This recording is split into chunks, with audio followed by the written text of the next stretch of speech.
Hello students, myself Neha, teacher of RKVVM.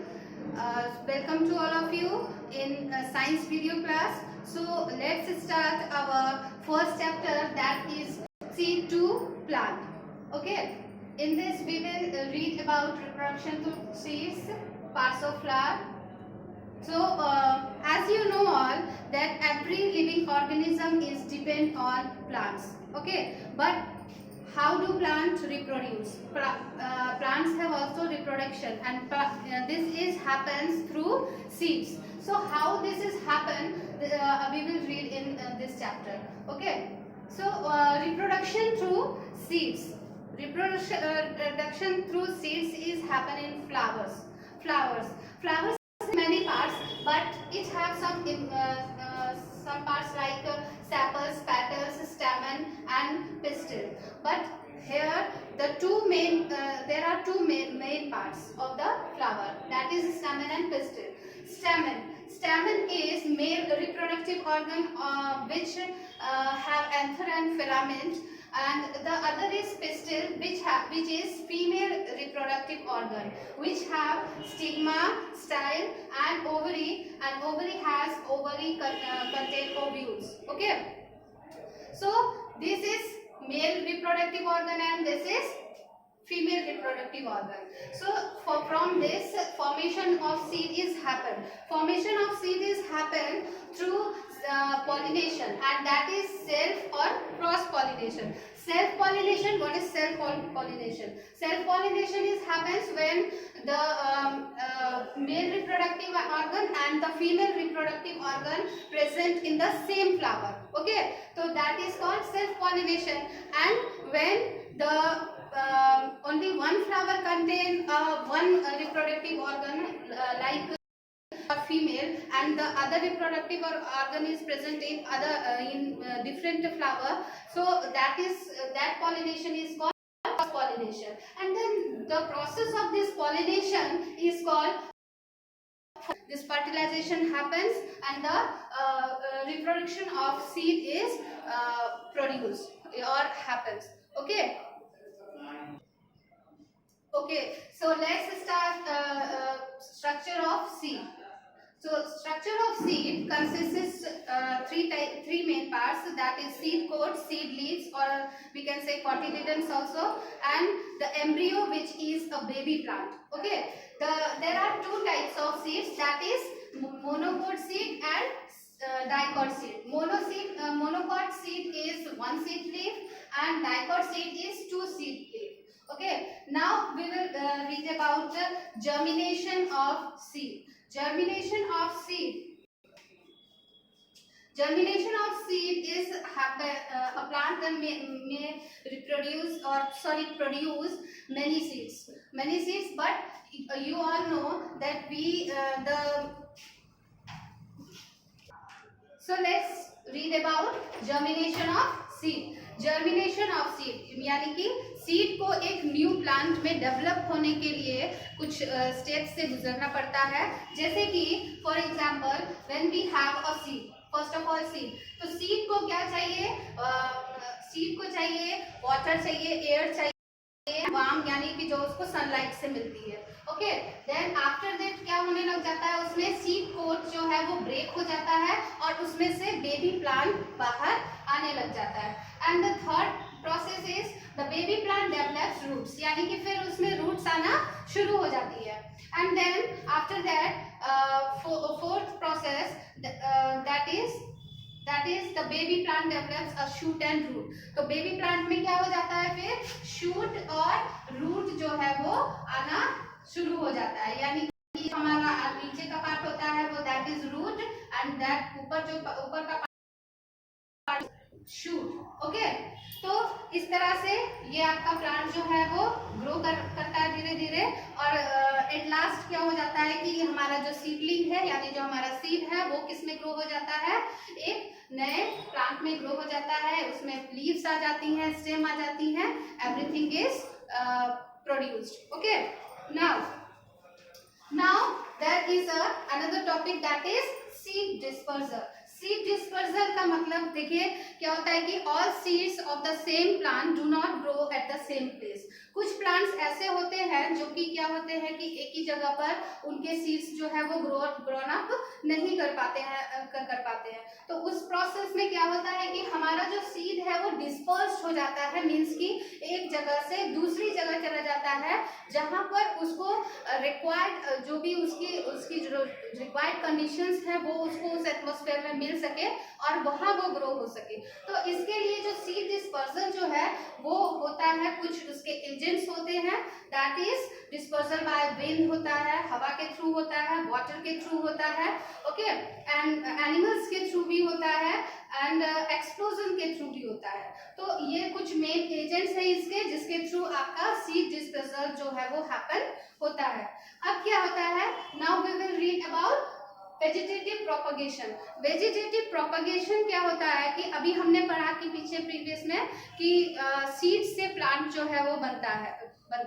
तो अब हम पढ़ेंगे क्या कि कुछ ऐसे भी प्लांट्स होते हैं जो विदाउट सीड यानी जिनमें फ्लावर्स नहीं होते हैं और वो उनमें रिप्रोडक्शन का सिस्टम नहीं होता है। तो उसमें क्या होता है कि वो प्लांट जो है वो कुछ अलग पार्ट्स से रिप्रोड्यूस करते हैं, जैसे कि है रूट से, स्टेम से या फिर लीव से। अब जैसे कि कुछ प्लांट्स होते हैं वो हमारे किससे होते हैं, रूट्स से होते हैं, मींस कि रूट से प्रोड्यूस करते हैं, ठीक है।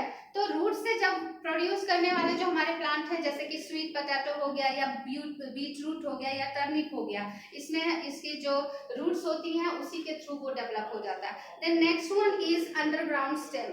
स्टेम जो है, स्टेम के थ्रू भी जो कि अंडरग्राउंड होती है उसके प्लांट डेवलप होता है, जैसे कि फॉर एग्जांपल जिंजर है या गार्लिक है या टर्मरिक है, इन सब के प्लांट्स जो होते हैं वो आपके अंडरग्राउंड स्टेम से होते हैं, यानी कि अंडरग्राउंड स्टेम के थ्रू वो प्रोड्यूस होते हैं। And the next is stem cutting. आप सभी को पता होगा कि कुछ प्लांट ऐसे भी होते हैं जिन्हें हम क्या करते हैं, स्टेम कटिंग के थ्रू लगाते हैं, जैसे कि आपका रोज का प्लांट हो गया या फिर शुगर केन यानी कि गन्ना, सभी को पता होगा। तो शुगर केन जो है उसको हम लगाने के लिए क्या करते हैं, उसका स्टेम कट करते हैं और स्टेम को आप फील्ड में उसको लगाया जाता है and it will convert into a new plant. So like that it will convert in new plant and from leaf also we can generate new plant या grow new plant, okay, for example bryophyllum, ठीक है, ये आपका पत्ती के through ही new plant में convert होता है। And some other plants like mushroom, mosses और फर्न्स जो होते हैं ये आपके स्पोर्स के थ्रू न्यू प्लांट में कन्वर्ट होते हैं, okay. So our next topic is now agriculture. So now we will read about agriculture.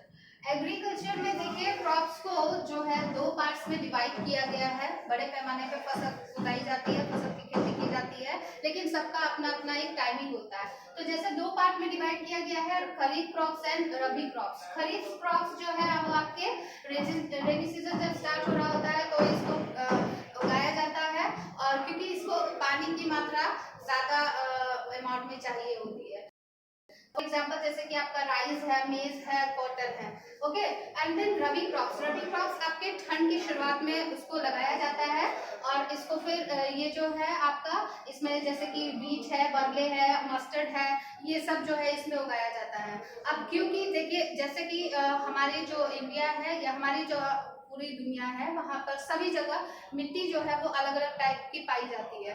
तो अलग अलग टाइप की क्वालिटी होने के कारण जो सॉइल जो है अलग अलग क्वालिटी के कारण क्या होता है कि वहाँ पर एक ही फसल नहीं होती, किसी जगह पर कोई फसल ज्यादा मात्रा में उगाई जाती है, किसी और जगह पर कोई और फसल उगाई जाती है। जैसे कि फॉर एग्जाम्पल का जो राइस है वो ज्यादातर आपका वेस्ट बंगाल में उगाया जाता है, जूट भी आपका वेस्ट बंगाल में उगाया जाता है, वीट जो है गेहूं जो है मोस्टली आपका पंजाब एंड हरियाणा में उसकी फार्मिंग जो है वो की जाती है, okay. So that's all for rabi crops and kharif crops. Now we will read about the stages in agriculture.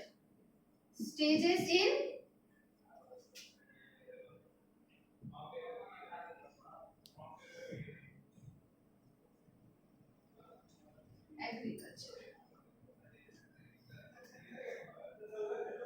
देखिए बच्चों, क्योंकि जैसा कि आप जानते ही हैं कि हम जो भी फूड आइटम्स खा रहे हैं, मीन्स कि हमारे जो भी हमें प्लांट से मिलने वाले हैं, उसकी बड़ी पैमाने पर उसका क्या किया जाता है, उसकी खेती की जाती है। तो खेती करने के लिए हमें बहुत सारी स्टेप्स का जो है पालन करना होता है, बहुत सारी चीजों को ध्यान में रखकर तब खेती की जाती है, जिससे कि हमारी फसल अच्छी और हमें अच्छी से अच्छी फसल मिल पाए। तो इस प्रोसेस में क्या होता है कि हमारे कुछ स्टेप्स हैं, जैसे कि फॉर एग्जांपल कि सबसे पहले तो हमें क्या करना पड़ता है, अपनी सॉइल की प्रिपरेशन करनी पड़ती है। अब सॉइल की प्रिपरेशन जो है वो कैसे होती है, सॉइल की प्रिपरेशन जो होती है वो कैसे होती है, फर्स्ट ऑफ ऑल हम उसे प्रफिंग के थ्रू, यानी कि with the help of tractors, और जिसके पास नहीं अवेलेबल है ट्रैक्टर्स तो वो बुलक की हेल्प से या ऑक्स की हेल्प से क्या करता है, उसे प्लव करता है। और करने के बाद में क्या होता है कि उसके जो भी वीड्स है या फिर सॉइल में जो भी प्रेजेंट है या फिर जो भी मैन्योर्स है, उसको क्या करता है, लेवल में लाता है, उसको लेवलिंग करता है उसके बाद, प्लफिंग के बाद में, ताकि जो है लेवलिंग करने से क्या हो जाएगा कि हमारे जो फील्ड में यानी कि सॉइल में हमारे जो भी लम्स वगैरह है वो क्या हो जाए, लेवल में आ जाए, जिससे कि हमें अपनी जो क्रॉप्स के लिए जो हमें शुरुआत करनी है वो अच्छे से हो पाए। तो इसके बाद next process is sowing process. Sowing जो है वो क्या है, प्लांटिंग सीड। सोना मतलब सो मीन्स बोना, यानी कि प्लांट्स को वहां पर बीज को बोया जाएगा, उसके बाद ही हम अपने प्लांट्स की शुरुआत कर सकते हैं। तो इसके लिए हमें क्या करना होता है कि हमें सीड्स जो है वो बहुत ही गुड क्वालिटी के चूज करने होते हैं, ताकि इससे क्या हो कि हमारी अच्छी और स्ट्रॉन्ग फसल उग पाए। ओके, देन नेक्स्ट क्या होता है कि इसके बाद हम लोग फर्टिलाइजर्स और मैन्योर्स का यूज करते हैं। हमने बीज तो उसमें डाल दिए, अब उसके बाद हम अपने फर्टिलाइजर्स और मैन्योर्स का यूज करेंगे, ताकि जो हमारी बीज है, हमारी जो मिट्टी है, उसको जो है पूरी तरह से सारा न्यूट्रिएंट्स जो है वो मिल पाए और वो अच्छे से एक न्यू प्लांट में ग्रो कर पाए। Then the fourth point is irrigation. Irrigation सबको पता है कि अगर प्लांट को मैन्योर, खाद, इन सब की जरूरत है, तो इसके अलावा उसे किसकी जरूरत है, इरिगेशन यानी कि वाटर की भी जरूरत है। तो क्या कहते हैं, इसके लिए हमें इरिगेशन मेथड अपनाना पड़ता है, जिसमें कि हम अपने फील्ड्स को इरिगेट करते हैं, यानी कि बड़े पैमाने पे पानी, क्रॉप्स को, फसल को पानी पहुंचाने का काम हम लोग करते हैं, चाहे वो ट्यूबवेल से करें या फिर कैनाल्स के थ्रू उसे हम करते हैं।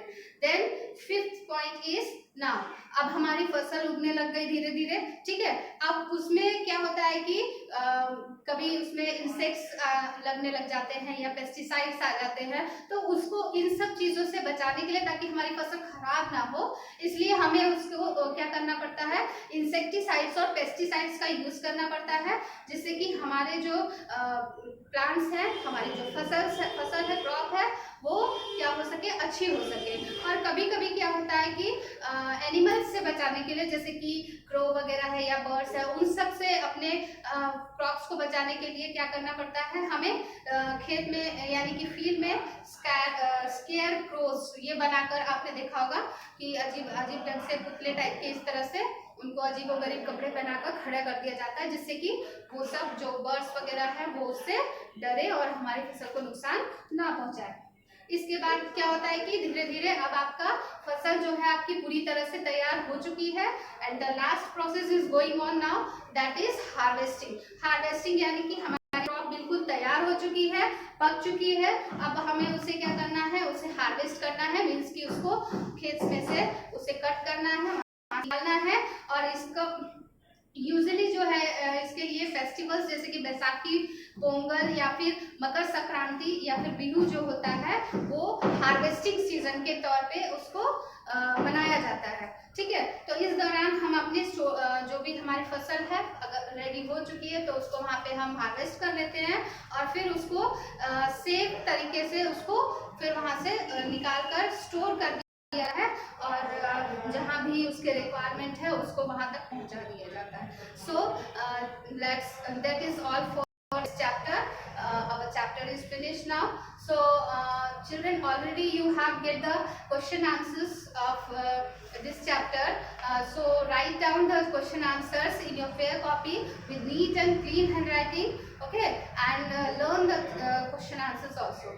And if you have any doubt, we will clear it when the school will reopen. Okay, thank you.